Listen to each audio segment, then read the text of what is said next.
Nerd alert, nerd alert, nerd alert, nerd alert. Are you a coaster nerd like me? Well, get ready and buckle up because I'm going to tell you my coaster journey and what you can expect to come on this channel.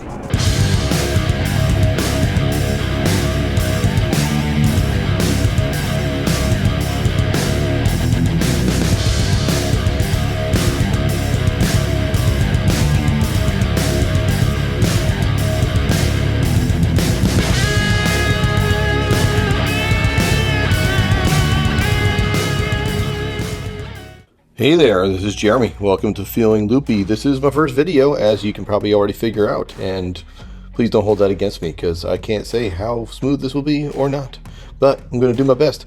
And I'm going to actually recommend some other channels first. And so I want to highlight a few channels that I think are great. If you love roller coasters like I do, you should check them out and give them a little love because I definitely wouldn't be here without them. First one is, in no particular order, Airtime Thrills. Probably the GOAT out there, and you would probably also really love his historical work when he's done like the entire history of Magic Mountain and things like that. They're really, really interesting. He has been around for quite a few years and has some great videos. And also when you're watching stuff with his daughters, particularly his oldest and the ranking she does, those are really entertaining. Next is Theme Park Brandon. He's also the only YouTuber that's pretty much ever responded to my emails. So shout out to Brandon. He's got some great travel guides you can check out at his website, but you also can watch his channel for updates and things like that. Next is Coaster Studios. Practically anybody's probably heard of Coaster Studios if they like coasters, but Tyler and Sarah and the rest of the crew over there, and they're going all over the world. It helps to be young, right?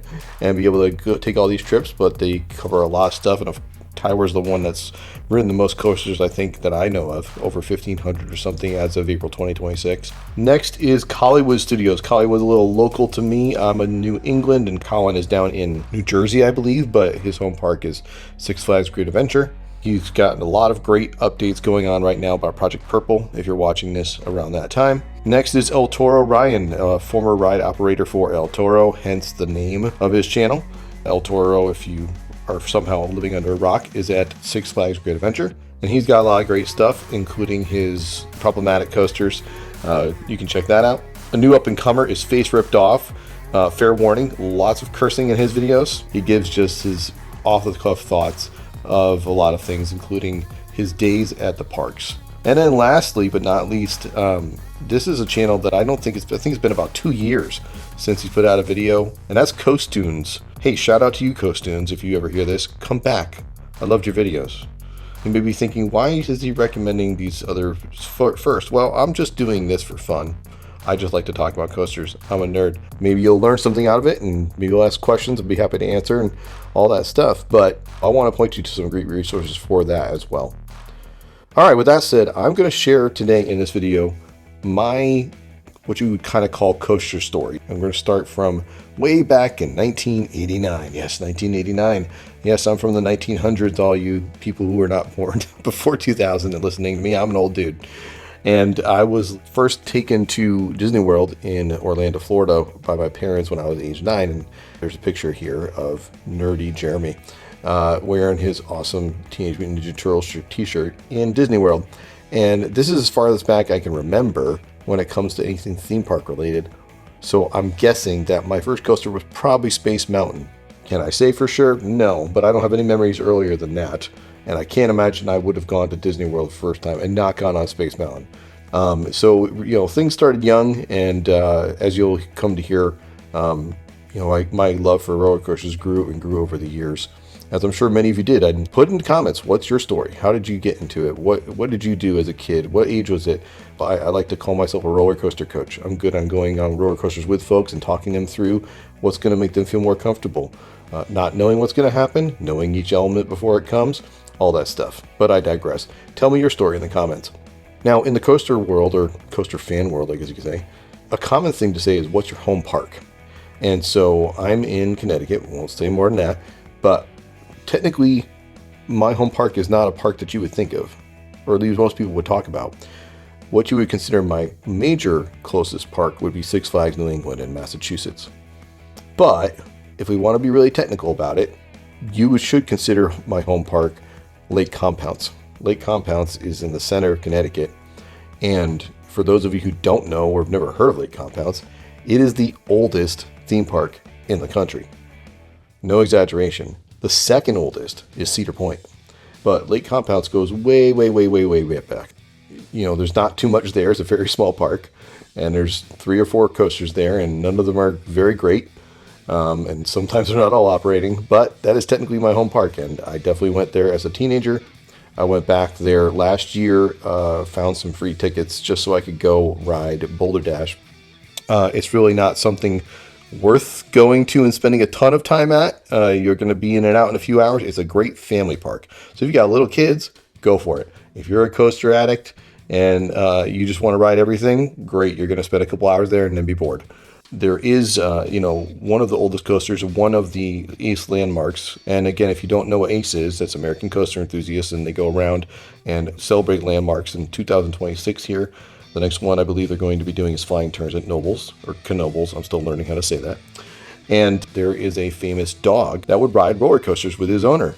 And he rode his 100th coaster on Wildcat at Lake Compounce. So just some fun little interesting stuff. It's a really humorous video. It's a short video to watch. I'll put a link in the description to the video. You can learn more. So learn about this dog that loves roller coasters. Really interesting. Especially if you're a dog fan, which I am not. But still fun. But that is technically my home park. That is the closest park to me. And fun fact, across the street, literally across the street from the entrance, is ESPN's world headquarters. Not the United States headquarters, the world headquarters. It started there with a trailer on an empty plot of land back in the late 70s. So, as I said a few minutes ago, my most major close park would technically be Six Flags New England. Six Flags New England used to be Riverside.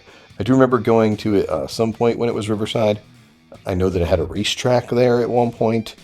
Now it is of the Six Flags chain. It's been that way for probably about 20 years. And when it comes to Six Flags New England, it is a good mix of family parks. It just opened a new coaster this year that was supposed to open last year due to manufacturer challenges with restraints. But that is Quantum Accelerator. I just rode that actually less than a week ago, and it's okay. It's going to be a great addition to the park.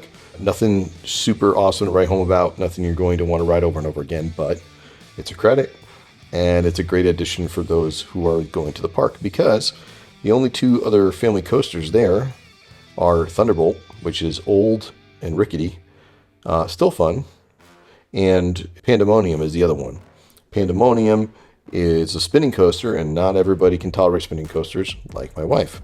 So while our kids are well beyond those types of coasters, any families going to this park have got 2 options before Quantum Accelerator: spinning or bumping, right? So it's going to be a great addition to the park. Lots more I could say about Six Flags New England. A couple quick things I'll say. One of the best RMCs is there. Chris at Airtime Thrills constantly raves about Wicked Cyclone, the RMC at Six Flags New England, when he talks about top coasters and top RMCs and so on. And Superman, the ride, the steel hypercoaster, is also there. It's a great coaster. It's getting a little old, but it's great. And it won Best Steel Coaster several years in a row. So you got 2 gems there in the park and a couple other good supporting things around it. So it's a good mix of everything. The next closest park to me would be a big leap in quality, although this year, not so much. Definitely next year, more than this year. And last year wasn't the hottest either. But that is Six Flags Great Adventure in New Jersey. But almost every summer, my parents would take us to Six Flags Great Adventure. Now, I'm an only child, so it's just me and my 2 parents. So they had to ride stuff with me. So I think that's part of where I grew up with it too. And at the same time, my mother definitely had more interest in riding them as she grew up with her family as well. Some things I want to point out that I remember going on, some things that are not there anymore, namely Rolling Thunder. Rolling Thunder, a racing wooden coaster, and there's still a portion of Rolling Thunder track underneath El Toro or near El Toro to, kind of memorialize it there. It's a great little thing in the park. Viper, which stood, I should say, on the plot of El Toro. I remember standing in the line for Viper and learned, 1, there needs to be better shade in the lines, and there wasn't. Number 2, never, ever, ever, ever, ever, ever, ever, ever go to a theme park in July. It's just craziness. It's just the dumbest thing you could do. Don't ever go to a theme park in July. The third thing is how they would stand. I don't think they really do this anymore, but they would stand in the line inside like empty areas, not where the queue was, but like on the other side of the fence. Vendors would stand there and sell you bottles of water and soda while you're standing in line because it was so hot. Don't give us better shade, but sell us $4 bottles of water, and that was 20 years ago. The other memorable ride, and I remember taking my wife to this later on when we were dating, is the Great American Scream Machine, and that held a lot of records at that time. If I recall correctly, it had 7 inversions, but boy, was it rattly compared to the things we go on today. I think most people growing up today going on coasters are spoiled. You're used to very smooth things, and that's not the way most coasters were. And in fact, the irony of learning to ride coasters is that most people will shy away from bigger, taller coasters when they're afraid of coasters. But the smaller things are usually the rougher things because they're older, because they were, earlier technology that couldn't go as fast or as tall, or they're wooden, same reasons. And then they think, oh, all these coasters are so rough. And they never graduate to better experiences because they start with smaller things, and those smaller things are negative for other reasons. So just something to consider. And there are some other great videos out there as well about how to overcome your fear of coasters. And that could be a whole separate conversation. Another one that was a Six Flags Great Adventure that did get, I believe, relocated to Astroworld before it closed was the Ultra Twister. And I remember going on that distinctly. Couldn't remember much more about it other than to say I went on it. I remember being dizzy getting off of it. I remember those I was with saying they didn't want to go on it again, but it was a novel experience, and there's no other coasters out there like that anymore. And another one is Shockwave. I am actually not sure if I went on this in Great Adventure or if I went on in King's Dominion in Doswell, Virginia, which I'll talk more about in a second. If you're a man like me, most of the things that stick out to you about stand-up coasters is how much they crush the family of jewels. Can I get a, yeah, that's right, or an amen, or whatever in the comments by all my male listeners, right? They have pros and cons, but yeah, they're definitely a fad, and there's still some around, but think of the early, for sure, these early stand-up coasters like Shockwave. Not so friendly to the men. And then, of course, I think we all still have a broken heart over it, and that is Long Live the King, King Dakar. I was at Six Flags Great Adventure the year it opened, 2005, and I remember the only time I had ever paid for Flash Pass was for this ride, and it was the, standard Flash Pass where it waits in line for you. So the first thing we did was went and bought the Flash Pass, and the first thing we did was go scan it at King Dakar so that it could wait in line for us. Well, the lines for King Dakar that opening year were 5 hours long. It gave us a return time of almost 12 hours later. I think the park opened at like 10 or 11, and it gave us like a 9 p.m. return time. That's how crazy busy it was. We heard over the course of the day while waiting for our return time that the ride would break down, and when it would break down, the line would get up to 7 hours long. And when we get in the Flash Pass line, we waited an hour and a half in the fast line before we got on the ride. Craziness. Now, I was very fortunate to have many, many more rides over the years, and I was extremely fortunate, through much coercion eventually, to get my spouse and my kids on that ride. The last year it was in operation in like June, and it closed in October or something like that. It's an experience that is unrivaled. It's the only coaster so far that I've ever been still shaking in my boots and still nervous or whatever every time I go to get on it. There's no rush like that. And I know many other creators, including Colin at Hollywood Studios, have talked about the hydraulic launch experience, and now, of course, one shot from 0 to 128 versus like Top Thrill 2, where they converted it to a triple launch to get up to that 128. But yeah, there's nothing like King Dakar. Long live the king. The next thing I want to talk about in my coaster story is King's Dominion. Again, I don't know which came first, Chicken or the Egg, Great Adventure, or King's Dominion. But when it comes to King's Dominion, I remember going there at least a few times because my mother, her family lived in Southern Virginia, down the Virginia Beach, Norfolk area. There were 1 or 2 summers for sure, at least, where I was there with my parents or with my father or something like that. And I believe there was even one summer where just my father, my cousin, and I went all the way down from home to there rather than going there because we were already down in the Virginia area visiting family. Some memorable things about going to King's Dominion, going on the Rebel Yell, and that got later renamed to Racer 75. It's still in operation today. It's also another ace landmark. Another memory is Anaconda. Anaconda is now gone. I don't miss it. It definitely got really bumpy if it wasn't already bumpy back then. And I remember distinctly, as my story my dad would tell over the years, standing in the line with my dad, and the first drop goes underwater into the tunnel that's under the lake it sits on. So that seems even more intimidating, right, for a kid. I think I was probably 14 when we went on that, which isn't that young. And I'd already clearly been on some other stuff. I don't know when my first looping coaster was. My dad says, standing in line, and he tells me that. I said, I don't know, Dad. I don't know about this. Are you sure we can go? Like, I was clearly intimidated by it. I had the pleasure to go back to it back in 2019 and rode it again for nostalgia.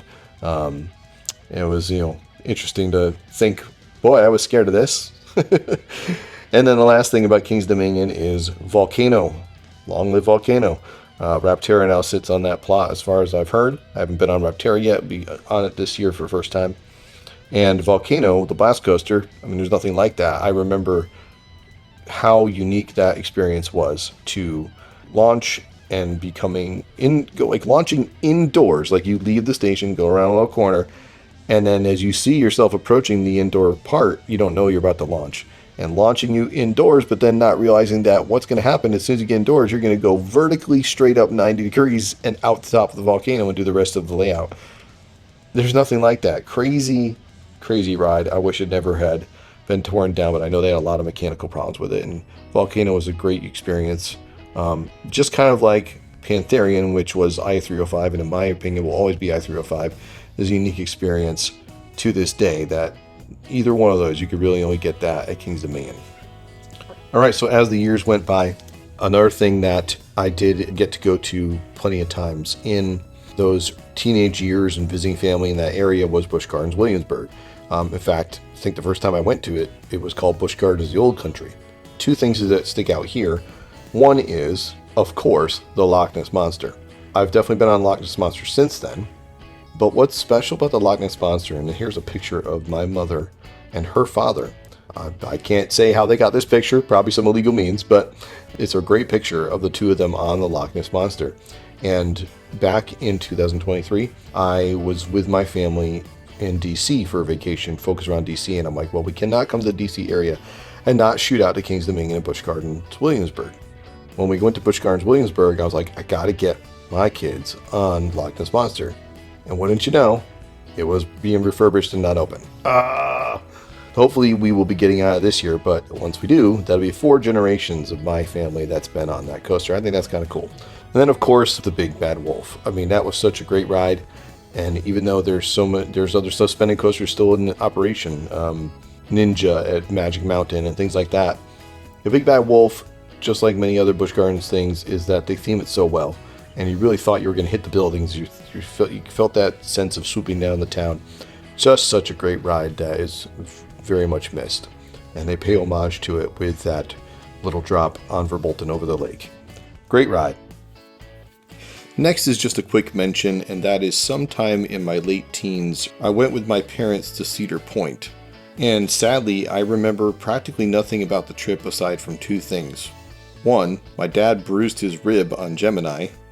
And 2, it rained an entire day and we lost 1 day out of the trip. I can't wait to go back there for the first time in probably 25 years on the upcoming trip I'll talk about at the end of this video. So moving on, the years getting more into the 20s, just giving you kind of the unique things that got me into coasters, or that were unique experiences in my early years.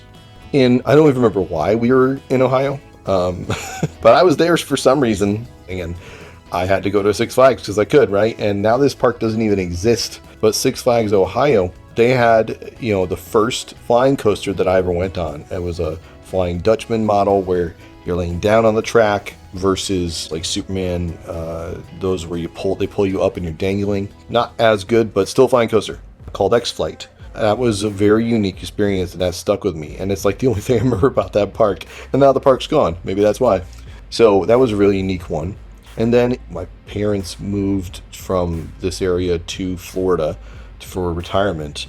So that was like 2005 they moved. So in the late 2000s, being down there and visiting them, went to SeaWorld Orlando and got to go on Manta, which is also a flying coaster. And that one really impressed me because I really thought I was going to hit the waterfall that they had. Just great theming. And then probably one of the best hypers, if not the smoothest hyper, with one of the best air times.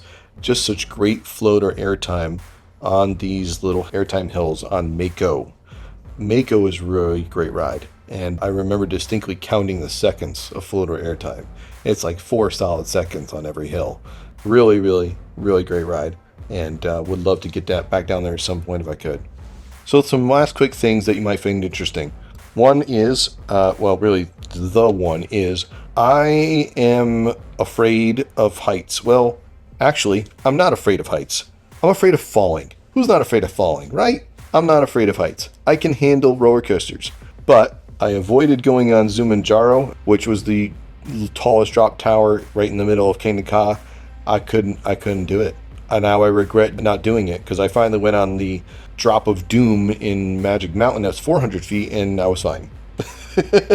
So I wish I had gone on Zumanjaro while I could, but I'm afraid of falling. And I like drop towers and I love roller coasters. I've been on the tallest, fastest, and it's that sense of security. But one thing I cannot do and will not do and will never do, and you will not get me on one, is a Ferris wheel.